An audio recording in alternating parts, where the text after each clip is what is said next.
Olá mais uma vez, seja bem-vindo, seja bem-vinda ao canal Leis Brasileiras em Áudio.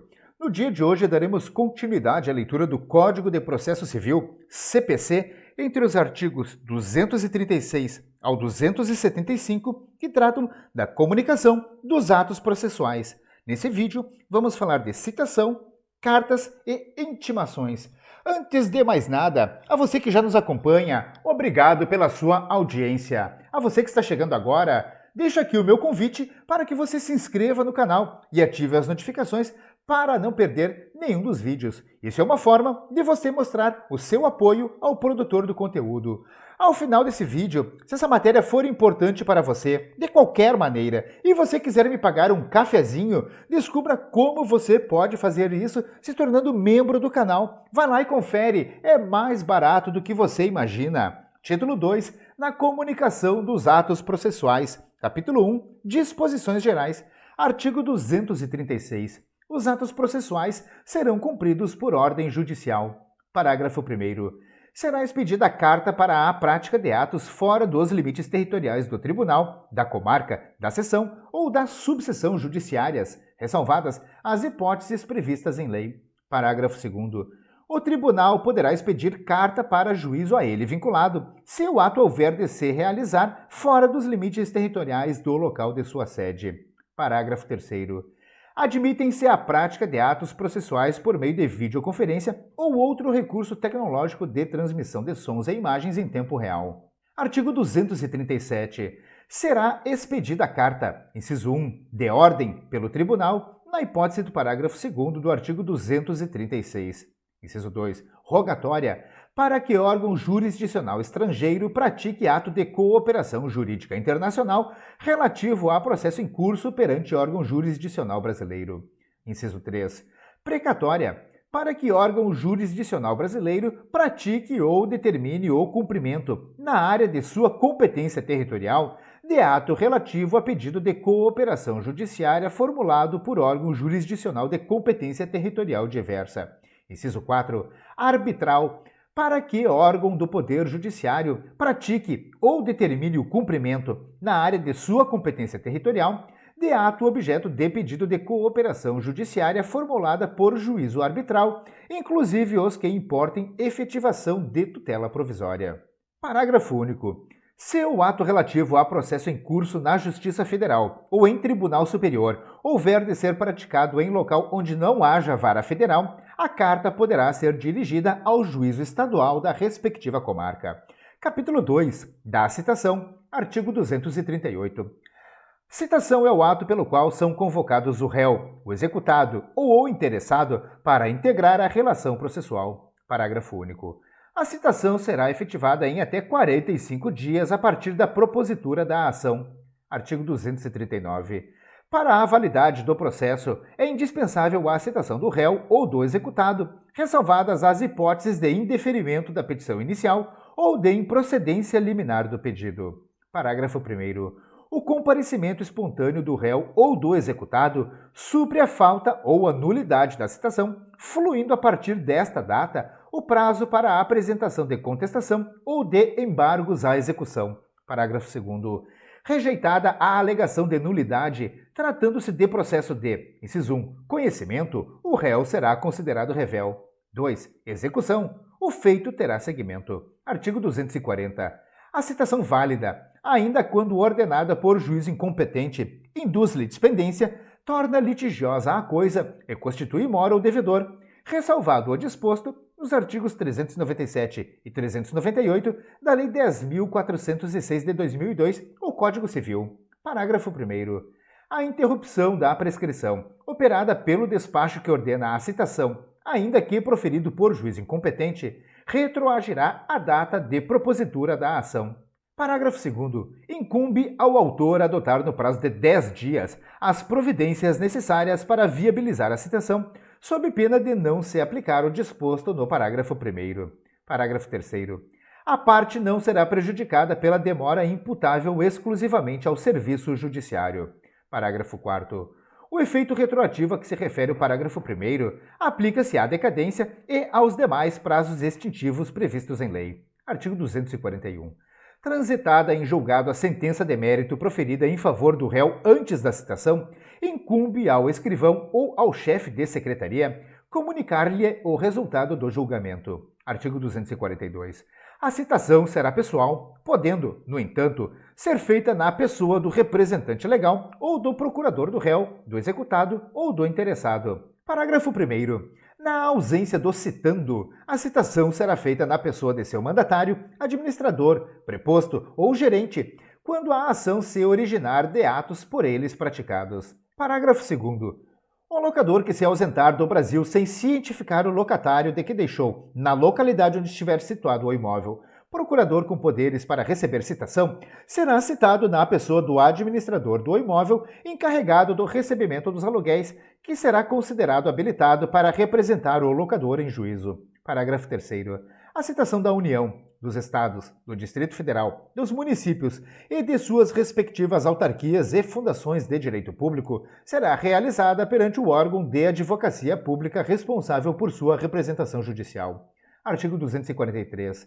A citação poderá ser feita em qualquer lugar em que se encontre o réu, o executado ou o interessado. Parágrafo único. O militar em serviço ativo será citado na unidade em que estiver servindo, se não for conhecida sua residência ou nela não for encontrado. Artigo 244. Não se fará a citação, salvo para evitar o perecimento do direito. Inciso 1. De quem estiver participando de ato de culto religioso. Inciso 2.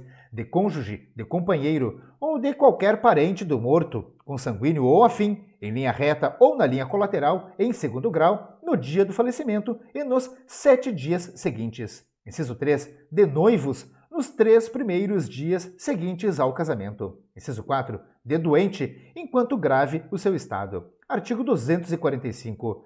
Não se fará citação quando se verificar que o citando é mentalmente incapaz ou está impossibilitado de recebê-la. Parágrafo 1º. O oficial de justiça descreverá e certificará minuciosamente a ocorrência. Parágrafo 2º. Para examinar o citando, o juiz nomeará médico, que apresentará laudo no prazo de 5 dias. Parágrafo 3º. Dispensa-se a nomeação de que trata o parágrafo 2º, se pessoa da família apresentar declaração do médico do citando que ateste a incapacidade deste. Parágrafo 4º. Reconhecida a impossibilidade, o juiz nomeará curador ao citando, observando, quanto à sua escolha, a preferência estabelecida em lei e restringindo a nomeação à causa. Parágrafo 5º. A citação será feita na pessoa do curador, a quem incumbirá a defesa dos interesses do citando. Artigo 246. A citação será feita preferencialmente por meio eletrônico, no prazo de até 2 dias úteis, contado da decisão que há de determinar, por meio dos endereços eletrônicos indicados pelo citando no Banco de Dados do Poder Judiciário, conforme regulamento do Conselho Nacional de Justiça. Parágrafo 1º.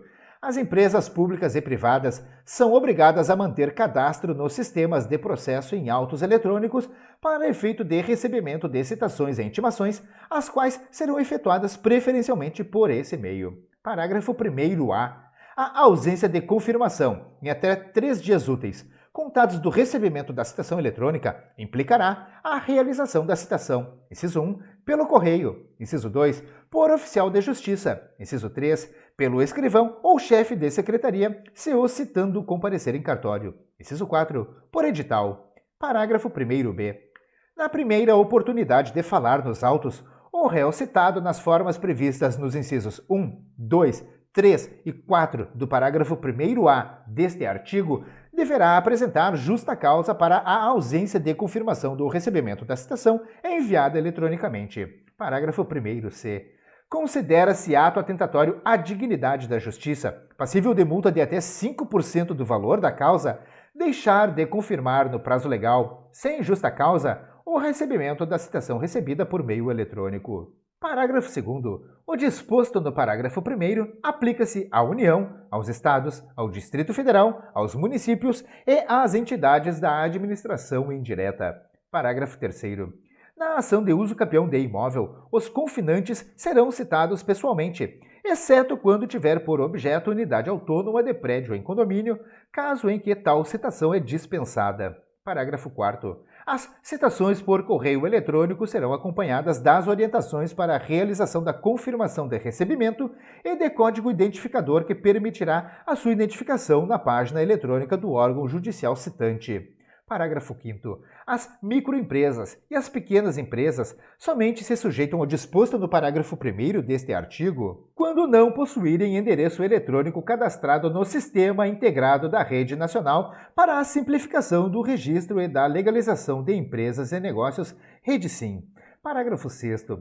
Para os fins do parágrafo 5º deste artigo, deverá haver compartilhamento de cadastro com o órgão do Poder Judiciário, incluído o endereço eletrônico constante do Sistema Integrado da REDESIM, nos termos da legislação aplicável ao sigilo fiscal e ao tratamento de dados pessoais. Artigo 247. A citação será feita por meio eletrônico ou pelo correio para qualquer comarca do país, exceto, inciso 1, nas ações de Estado, observado o disposto no artigo 695, parágrafo 3º. Inciso 2, quando o citando for incapaz. Inciso 3, quando o citando for pessoa de direito público. Inciso 4, quando o citando residir em local não atendido pela entrega domiciliar de correspondência. Inciso 5, quando o autor, justificadamente, a requerer de outra forma. Artigo 248. Deferida a citação pelo correio, o escrivão ou o chefe de secretaria remeterá ao citando cópias da petição inicial e do despacho do juiz e comunicará o prazo para a resposta, o endereço do juízo e o respectivo cartório. Parágrafo 1º.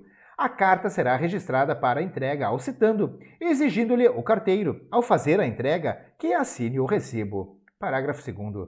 Sendo o citando pessoa jurídica, será válida a entrega do mandado à pessoa com poderes de gerência geral ou de administração, ou, ainda, a funcionário responsável pelo recebimento de correspondências. Parágrafo 3º. Na carta de citação no processo de conhecimento constarão os requisitos do artigo 250. Parágrafo 4º. Nos condomínios edilícios ou nos loteamentos com controle de acesso, será válida a entrega do mandado a funcionário da portaria responsável pelo recebimento de correspondência, que, entretanto, poderá recusar o recebimento se declarar, por escrito, sob as penas da lei, que o destinatário da correspondência está ausente. Artigo 249. A citação será feita por meio de oficial de justiça nas hipóteses previstas neste Código ou em lei, ou quando frustrada a citação pelo correio. Artigo 250. O mandado que o oficial de justiça tiver de cumprir conterá, inciso 1, os nomes do autor e do citando e seus respectivos domicílios ou residências. Inciso 2. A finalidade da citação, com todas as especificações constantes da petição inicial, bem como a menção do prazo para contestar, sob pena de revelia ou para embargar a execução. Inciso 3. A aplicação de sanção para o caso de descumprimento da ordem, se houver. Inciso 4. Se for o caso, a intimação do citando para comparecer, acompanhado de advogado ou de defensor público, à audiência de conciliação ou de mediação, com a menção do dia, da hora e do lugar do comparecimento. Inciso 5. A cópia da petição inicial, do despacho ou da decisão que deferir tutela provisória. Inciso 6. A assinatura do escrivão ou do chefe de secretaria e a declaração de que o subscreve por ordem do juiz. Artigo 251. Incumbe ao oficial de justiça procurar o citando e, onde o encontrar, citá-lo. Inciso 1. Lendo-lhe o mandado e entregando-lhe a contrafé. Inciso 2. Portando por fé se recebeu ou recusou a contrafé. Inciso 3. Obtendo a nota de ciente ou certificando que o citando não a apôs no mandado. Artigo 252. Quando, por 2 vezes, o oficial de justiça houver procurado o citando em seu domicílio ou residência sem o encontrar, deverá, havendo suspeita de ocultação, intimar qualquer pessoa da família ou, em sua falta, qualquer vizinho de que, no dia útil imediato, voltará a fim de efetuar a citação na hora que designar. Parágrafo único. Nos condomínios edilícios ou nos loteamentos com controle de acesso, será válida a intimação a que se refere o caput feita a funcionário da portaria responsável pelo recebimento de correspondência. Artigo 253. No dia e na hora designados, o oficial de justiça, independentemente de novo despacho, comparecerá ao domicílio ou à residência do citando, a fim de realizar a diligência. Parágrafo 1º. Se o citando não estiver presente, o oficial de justiça procurará informar-se das razões da ausência, dando por feita a citação, ainda que o citando se tenha ocultado em outra comarca, seção ou subseção judiciárias. Parágrafo 2º. A citação com hora certa será efetivada, mesmo que a pessoa da família ou o vizinho que houver sido intimado esteja ausente, ou se, embora presente, a pessoa da família ou o vizinho se recusar a receber o mandado. Parágrafo 3º. Da certidão da ocorrência, o oficial de justiça deixará contrafé com qualquer pessoa da família ou vizinho, conforme o caso, declarando-lhe o nome. Parágrafo 4º. O oficial de justiça fará constar do mandado a advertência de que será nomeado curador especial se houver revelia. Artigo 254. Feita a citação com hora certa, o escrivão ou chefe de secretaria enviará ao réu, executado ou interessado, no prazo de 10 dias, contado da data da ajuntada do mandado aos autos, carta, telegrama ou correspondência eletrônica, dando-lhe de tudo ciência. Artigo 255. Nas comarcas contíguas de fácil comunicação e nas que se situem na mesma região metropolitana, o oficial de justiça poderá efetuar, em qualquer delas, citações, intimações, notificações, penhoras e quaisquer outros atos executivos. Artigo 256. A citação por edital será feita, inciso 1, quando desconhecido ou incerto o citando. Inciso 2, quando ignorado, incerto ou inacessível o lugar em que se encontrar o citando. Inciso 3, nos casos expressos em lei. Parágrafo 1º. Considera-se inacessível, para efeito de citação por edital, o país que recusar o cumprimento de carta rogatória. Parágrafo 2º. Nos casos de ser inacessível o lugar em que se encontrar o réu, a notícia de sua citação será divulgada também pelo rádio, se na comarca houver emissora de radiofusão. Parágrafo 3º. O réu será considerado em local ignorado ou incerto se infrutíferas as tentativas de sua localização, inclusive mediante requisição pelo juízo de informações sobre seu endereço nos cadastros de órgãos públicos ou de concessionárias de serviços públicos. Artigo 257. São requisitos da citação por edital. Inciso 1. A afirmação do autor ou a certidão do oficial informando a presença das circunstâncias autorizadoras. Inciso 2. A publicação do edital na Rede Mundial de Computadores, no sítio do respectivo tribunal e na plataforma de editais do Conselho Nacional de Justiça, que deve ser certificada nos autos. Inciso 3. A determinação, pelo juiz, do prazo, que variará entre 20 e 60 dias, fluindo da data da publicação única ou, havendo mais de uma, da primeira. Inciso 4. A advertência de que será nomeado curador especial em caso de revelia. Parágrafo único. O juiz poderá determinar que a publicação do edital seja feita também em jornal local de ampla circulação ou por outros meios, considerando as peculiaridades da comarca, da seção ou da subseção judiciárias. Artigo 258.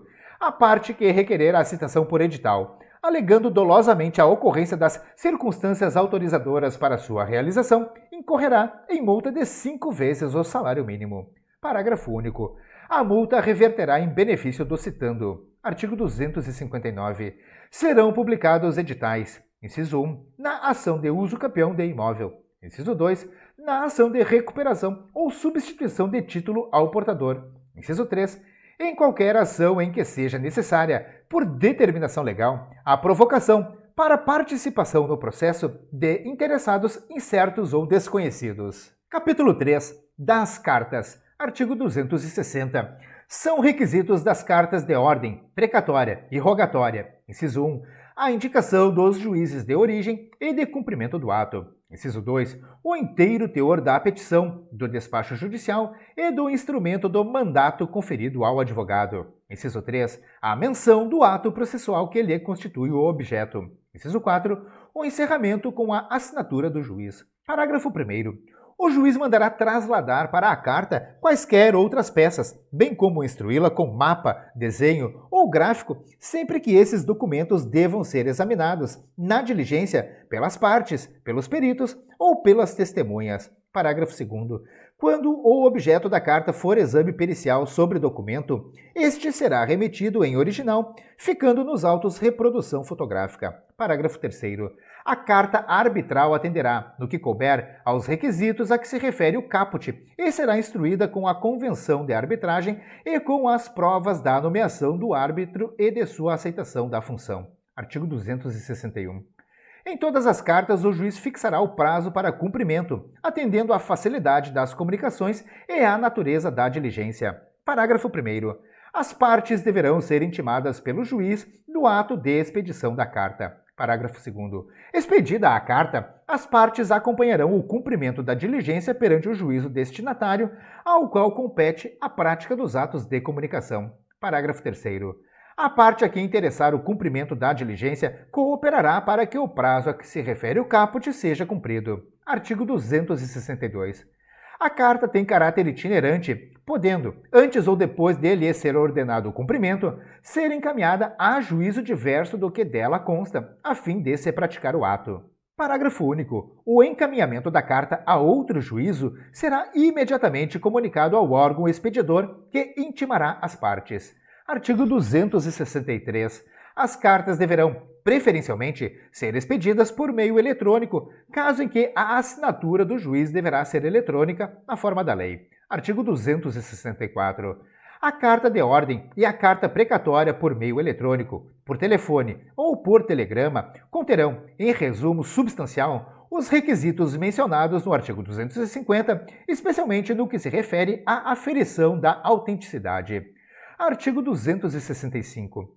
O secretário do tribunal, o escrivão ou o chefe de secretaria do juízo deprecante transmitirá, por telefone, a carta de ordem ou a carta precatória ao juízo em que houver de se cumprir o ato, por intermédio do escrivão do primeiro ofício da primeira vara, se houver na comarca mais de um ofício ou de uma vara, observando-se, quanto aos requisitos, o disposto no artigo 264. Parágrafo 1º.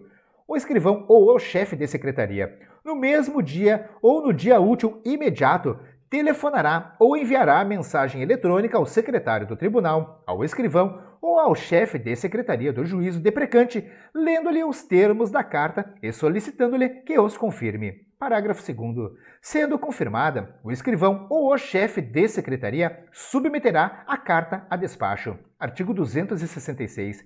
Serão praticados de ofício os atos requisitados por meio eletrônico e de telegrama, devendo a parte depositar, contudo, na secretaria do tribunal ou no cartório do juízo deprecante, a importância correspondente às despesas que serão feitas no juízo em que houver de praticar-se o ato. Artigo 267. O juiz recusará cumprimento à carta precatória ou arbitral, devolvendo-a com decisão motivada quando, inciso 1, a carta não estiver revestida dos requisitos legais. Inciso 2. Faltar ao juiz competência em razão da matéria ou da hierarquia. Inciso 3. O juiz tiver dúvida acerca de sua autenticidade. Parágrafo único. No caso de incompetência em razão da matéria ou da hierarquia, o juiz deprecado, conforme o ato a ser praticado, poderá remeter a carta ao juiz ou ao tribunal competente. Artigo 268. Cumprida a carta, será devolvida ao juízo de origem no prazo de 10 dias, independentemente de traslado, pagas as custas pela parte. Capítulo 4. Das intimações. Artigo 269. Intimação é o ato pelo qual se dá ciência a alguém dos atos e dos termos do processo. Parágrafo 1º. É facultado aos advogados promover a intimação do advogado da outra parte por meio do correio, juntando aos autos, a seguir, cópia do ofício de intimação e do aviso de recebimento. Parágrafo 2º. O ofício de intimação deverá ser instruído com cópia do despacho, da decisão ou da sentença. Parágrafo 3º.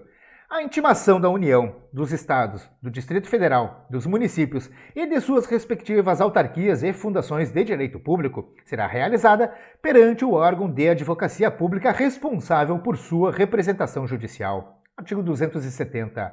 As intimações realizam-se, sempre que possível, por meio eletrônico, na forma da lei. Parágrafo único. Aplica-se ao Ministério Público, à Defensoria Pública e à Advocacia Pública o disposto no parágrafo 1º do artigo 246. Artigo 271. O juiz determinará de ofício as intimações em processos pendentes, salvo disposição em contrário. Artigo 272. Quando não realizadas por meio eletrônico, consideram-se feitas as intimações pela publicação dos atos no órgão oficial. Parágrafo 1º. Os advogados poderão requerer que, na intimação a eles dirigida, figure apenas o nome da sociedade a que pertençam, desde que devidamente registrada na Ordem dos Advogados do Brasil. Parágrafo 2º. Sob pena de nulidade, é indispensável que da publicação constem os nomes das partes e de seus advogados com o respectivo número de inscrição na Ordem dos Advogados do Brasil ou, se assim requerido, da Sociedade de Advogados. Parágrafo 3º. A grafia dos nomes das partes não deve conter abreviaturas. Parágrafo 4º. A grafia dos nomes dos advogados deve corresponder ao nome completo e ser a mesma que constar da procuração ou que estiver registrada na Ordem dos Advogados do Brasil. Parágrafo 5º. Constando dos autos pedido expresso para que as comunicações dos atos processuais sejam feitas em nome dos advogados indicados, o seu desatendimento implicará nulidade. Parágrafo 6º. A retirada dos autos do cartório ou da secretaria encarga pelo advogado, por pessoa credenciada a pedido do advogado ou da sociedade de advogados, pela advocacia pública, pela defensoria pública ou pelo Ministério Público, implicará a intimação de qualquer decisão contida no processo retirado, ainda que pendente de publicação. Parágrafo 7º. O advogado e a sociedade de advogados deverão requerer o respectivo credenciamento para a retirada de autos por preposto. Parágrafo 8º. A parte arguirá a nulidade da intimação em capítulo preliminar do próprio ato que lhe caiba praticar, o qual será tido por tempestivo se o vício for reconhecido. Parágrafo 9º. Não sendo possível a prática imediata do ato diante da necessidade de acesso prévio aos autos, a parte limitar-se-á a arguir a nulidade da intimação, caso em que o prazo será contado da intimação da decisão que a reconheça. Artigo 273. Se inviável a intimação por meio eletrônico e não houver na localidade publicação em órgão oficial, incumbirá ao escrivão ou chefe de secretaria intimar de todos os atos do processo os advogados das partes. Inciso 1. Pessoalmente, se tiverem domicílio na sede do juízo. Inciso 2. Por carta registrada, com aviso de recebimento, quando forem domiciliados fora do juízo. Artigo 274. Não dispondo a lei de outro modo, as intimações serão feitas às partes, aos seus representantes legais, aos advogados e aos demais sujeitos do processo pelo correio ou, se presentes em cartório, diretamente pelo escrivão ou chefe de secretaria. Parágrafo único. Presumem-se válidas as intimações dirigidas ao endereço constante dos autos, ainda que não recebidas pessoalmente pelo interessado, se a modificação temporária ou definitiva não tiver sido devidamente comunicada ao juízo, fluindo os prazos a partir da juntada aos autos do comprovante de entrega da correspondência no primitivo endereço. Artigo 275. A intimação será feita por oficial de justiça quando frustrada a realização por meio eletrônico ou pelo correio. Parágrafo 1º. A certidão de intimação deve conter, inciso 1, a indicação do lugar e a descrição da pessoa intimada, mencionando, quando possível, o número de seu documento de identidade e o órgão que o expediu. Inciso 2, a declaração de entrega da contrafé. Inciso 3, a nota de ciente ou a certidão de que o interessado não a apôs no mandado. Parágrafo 2º. Caso necessário, a intimação poderá ser efetuada com hora certa ou por edital. Eu encerro neste momento a leitura dos artigos 236 ao 275 do Código de Processo Civil, que tratam das comunicações dos atos processuais. Nós falamos de citação, cartas e intimações. Eu espero mesmo que esse vídeo possa lhe ajudar de qualquer maneira. Se você gostou, curta e compartilhe à vontade. Não esqueça de mostrar o seu apoio, inscreva-se no canal e ative as notificações para não perder nenhum dos vídeos. Se quiser me pagar aquele cafezinho, faça isso se tornando membro do canal. Vai lá e confere, é mais barato do que você imagina. Deixe aqui nos comentários críticas, elogios e sugestões para os próximos vídeos do canal. Eu desejo a você sucesso e prosperidade na sua vida. Um forte abraço e até o próximo vídeo.